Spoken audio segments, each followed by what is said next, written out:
ഞാൻ പഠിച്ചിട്ടില്ല. പാരമ്പര്യമായിട്ട് വാപ്പ തങ്ങളാണ്. തങ്ങന്മാർ ചെറിയ പണികളുണ്ട്. അതുപോലെ തന്നെ അതിൽ വലിയ മന്ത്രവാദമൊന്നുമില്ല, വാദമൊഴിപ്പിക്കലില്ല.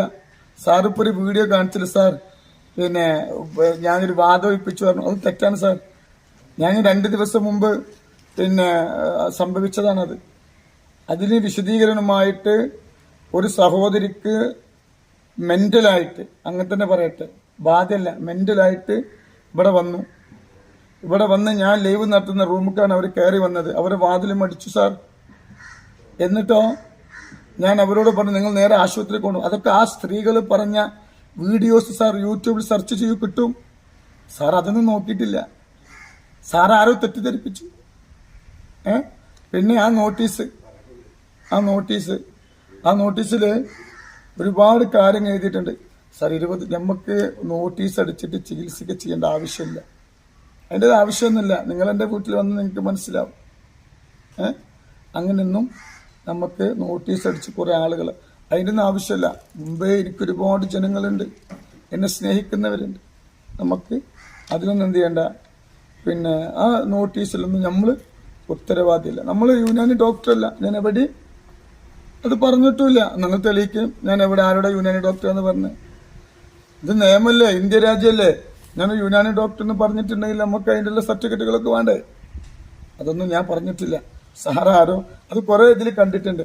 പിന്നെ ഒരു സഹോദരി ഒരു വോയിസ് ഉണ്ട്, കൊടക്കാട് തങ്ങള് പിന്നെ എന്താണ് വളരെ മോശമാണ്, കൊടക്കാട് തങ്ങളെ വീട്ടിൽ നടക്കുന്നത് അനാചാരാണ്, കൊടക്കാട് തങ്ങള് പിന്നെ അവരിവിടെ വന്നപ്പോൾ അങ്ങനെ കാട്ടി ഇങ്ങനെ കാട്ടി എന്നൊക്കെ പറഞ്ഞിട്ട് ഒരുപാട് തെളിവുകളൊക്കെ ഉണ്ടായിരുന്നു. തെളിവുകൾ പുറത്തു വരട്ടെ.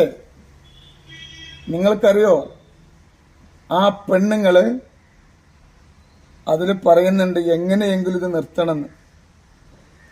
ഒരുപാട് യൂട്യൂബർമാർ 4 വർഷമായി അതിന്റെ ബാക്കിൽ അടക്കണം. ആർക്കൊന്നും ചെയ്യാൻ കഴിയുന്നില്ല. അവസാനം വഴിമുട്ടിയപ്പോ പെണ്ണുങ്ങളെ വെച്ചിട്ട് കളിക്കാണ്. തെളിവ് കൊണ്ടുവരട്ടെ അവര് തെളിവ് കൊണ്ടുവരട്ടെ. എനിക്ക് പ്രശ്നമില്ല. ഞാൻ തെറ്റ് ചെയ്താൽ ശിക്ഷിക്കപ്പെടണം. എന്റെ ഇത്രയും വർഷമായിട്ട് എന്നെ കുറിച്ച് ഒരാളും എന്തില്ല ഒരു മോശമായിട്ട് പറഞ്ഞിട്ടില്ല. അപ്പോ ആ സഹോദരന്റെ കയ്യിൽ തെളിവുണ്ടായിരുന്നു. തെളിവ് അവര് പറഞ്ഞ തെളിവ് മാത്രമല്ല, ഇതിന്റെ ബാക്കിൽ കളിക്കുന്നത് കാസർകോട്ടുകാരാണ്. ഈ സഹോദരി കാസർഗോഡുള്ള യൂട്യൂബർക്ക് നമുക്കെതിരെ 1-2 യൂട്യൂബർമാര് നിരന്തരം എന്ത് ചെയ്യും, പോലീസ് സ്റ്റേഷനിൽ കേസ് കൊടുക്കും. എന്തെങ്കിലും പറഞ്ഞിട്ട് ഒരു കേസ് കൊടുക്കും. അപ്പോ ഈ സഹോദരന്റെ ഒരു വോയിസ് ഉണ്ട്. ആർക്കയച്ച ഈ കാസർഗോഡുള്ള പിന്നെ ആൾക്കയച്ച പിന്നെ വോയിസ് നമ്മളെത്തുണ്ട്. കാസർഗോഡുള്ള യൂട്യൂബർമാർ 7 ലക്ഷം ഉറുപ്പിന്റെ ഒക്കെ വാങ്ങി. പേര് പറയുന്നില്ല അതിന്, മനസ്സിലായില്ലേ? കാസർഗോഡിൽ മാത്രമല്ല. അപ്പൊ നിങ്ങൾ ചോദിക്കുന്നതൊക്കെ എന്തിനാ തങ്ങളെ കൊടുത്തതെന്ന്. അവരെനിക്കൊരു ഉപദേശം തന്നിരുന്നു. എന്താ അറിയോ, ഒരു മനുഷ്യനെ കുറിച്ച് നിരന്തരം ഇങ്ങനെ വീഡിയോസ് ഇട്ടാല് കുറെ ആളുകളുണ്ടാവും, അറിയാത്തവരൊക്കെ വിശ്വസിക്കും. കുറെ ഇങ്ങനെ ഇടുമ്പോൾ സ്വാഭാവികമായിട്ട് അത് ഒരു മടുപ്പ് തോന്നും. അപ്പൊ അതുകൊണ്ട് തങ്ങൾ എന്തെങ്കിലും ഞങ്ങൾ സെറ്റിൽമെന്റ് ആക്കിയിട്ട് ഞങ്ങൾ നിങ്ങളെ ബാക്കിൽ വരൂല.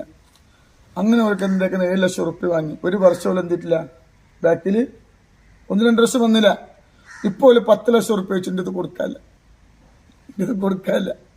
അപ്പോൾ എന്താട്ടി രംഗത്ത് വന്നു. പൈസ ഇല്ല. അപ്പോ നിരന്തരമായിട്ട് പൈസ കൊടുക്കാത്തതുകൊണ്ട് വേട്ടാടിയാണ്. മനസ്സിലായില്ലേ? പിന്നെ ഈ സഹോദരി പലതും പറയുന്നുണ്ട്. അപ്പോ അവരെന്ത് ചെയ്യട്ടെ, അവര് പിന്നെ പോലീസിൽ അറിയിച്ച് തെളിവുകൾ ഉണ്ടെങ്കിൽ എന്ത് ചെയ്യട്ടെ, നമ്മൾ അറസ്റ്റ് ചെയ്യട്ടെ. തെറ്റ് ചെയ്താൽ നമ്മൾ എന്ത് ചെയ്യണം. പക്ഷേ ഇങ്ങനത്തെ അവരിന് ആ വോയിസ് പറയുന്നുണ്ട് ഇത് നിർത്തണം എന്നുള്ളത്. ഇതെങ്ങനെയും പുകച്ച് ഇത് പൊളിച്ചടക്കണം എന്നാണ് എന്ത് ചെയ്യേണ്ടത്. അപ്പൊ തന്നെ നമുക്കറിയില്ല ഒരു ഉദ്ദേശം എന്താണ്. അപ്പൊ ഇവരും ഈ പിന്നെ മറ്റുള്ളതിൽ ഗ്യാങ്ങാണ്, മനസ്സിലായില്ലേ? അപ്പൊ ഇൻഷാ അള്ളാ അതിലൊന്നും നമ്മൾ ഭയപ്പെടുന്നില്ല. പിന്നെ കുറെ കാലമായി ഞാൻ കുറെ കണ്ണാടി വെച്ച ഫോട്ടോ, ഞാൻ പാൻ്റ് ഇട്ട ഫോട്ടോ ഒക്കെ ആയിട്ട് കുറെ ആൾക്കാർ അവര് പറയുന്ന വേഷം കെട്ടാണെന്ന്. അത് സത്യം പറയാണ്, അതൊരു വേഷം കെട്ട. എങ്ങനത്തെ വേഷം കെട്ട്? ഗൾഫിക്ക് പോകുമ്പോഴുള്ള വേഷം കെട്ട. 20 കൊല്ലമായി ചികിത്സ തുടങ്ങിയിട്ട്. 15 കൊല്ലമുള്ള ഫോട്ടോസാണ് എൻ്റെ ഫേസ്ബുക്കിലുള്ള ഫോട്ടോസാണ് ഇതൊക്കെ. ഞാൻ ഫേസ്ബുക്കിൽ ഞാൻ ഗൾഫിലേക്ക് പോകുന്ന സമയത്തൊക്കെ ഞാൻ ഇടുന്ന ഫോട്ടോസാണിത്. ഗൾഫിക്ക് പണ്ട് കാലത്തൊക്കെ പിന്നെ അല്ലേ പാൻ്റൊക്കെ എടുത്തിട്ടാണ് ആൾക്കാർ പോയത്. അന്നൊന്നും തുണി എടുക്കൂല. അപ്പോൾ സ്വാഭാവികമായിട്ട് പാൻ്റ് ഇട്ട് കഴിഞ്ഞാൽ ഫോട്ടോ എടുക്കും. അത് നമ്മൾ എന്ത് ചെയ്യും? എന്നിട്ട് അതൊരു വേഷം കെട്ട് എന്നും പറഞ്ഞിട്ട് നടക്കും. അപ്പം അതുകൊണ്ട് സാറോട് പറയാം, നിങ്ങൾ പേരെന്താന്ന് എനിക്കറിയില്ല, മറുനാടെന്ന് മാത്രമേ അറിയുള്ളൂ. അപ്പം അതുകൊണ്ട് നമുക്കിങ്ങോട്ട് പറയാനുള്ള എന്താ അറിയാം, നിങ്ങൾ സത്യം അന്വേഷിക്കണം. കാരണം നിങ്ങൾ പിന്നെ ചാനൽ വിശ്വസിച്ച് പല ആളുകളും കാണുന്നുണ്ട്. നിങ്ങൾക്ക് മറുപടി ഒന്നും അല്ല കേട്ടോ, സത്യം പറയാണ്. പിന്നെ ഒരു കാര്യം ഇങ്ങോട്ട് പറയട്ടെ, 70 മക്കളെ കെട്ടിച്ചിരിക്കണം. 70 മക്കൾ ഒരു പിരിവ് നടത്തിയിട്ടില്ല. ഞങ്ങളെ കൂടെ പറപ്പിങ്ങള്, നൂറേഹബീന് മുത്തുമണികൾ, അതുപോലെ ഇവിടെ വരുമ്പോൾ ആളുകൾ തരുന്ന പൈസ 3 ഏക്കർ സ്ഥലം വാങ്ങിയിട്ടുണ്ട്. 3 ഏക്കർ. ഈ 3 ഏക്കർ സ്ഥലം 4 സെന്റ് വീതം പാവപ്പെട്ടവർക്ക് കൊടുക്കുകയാണ്. 17ഓളം എത്തിയ മക്കൾക്ക് വീട് നിർമ്മിച്ചു കൊടുത്തിട്ടുണ്ട്. അതുപോലെ തന്നെ സാർ, ചെറിയ പൈത മക്കള്, വാപ്പല്ലാത്ത, ഒരു നേരത്തെ ഭക്ഷണത്തിന് പോലും ഗതിയില്ലാത്ത കുറെ കുടുംബങ്ങൾ ഏറ്റെടുത്തിട്ട്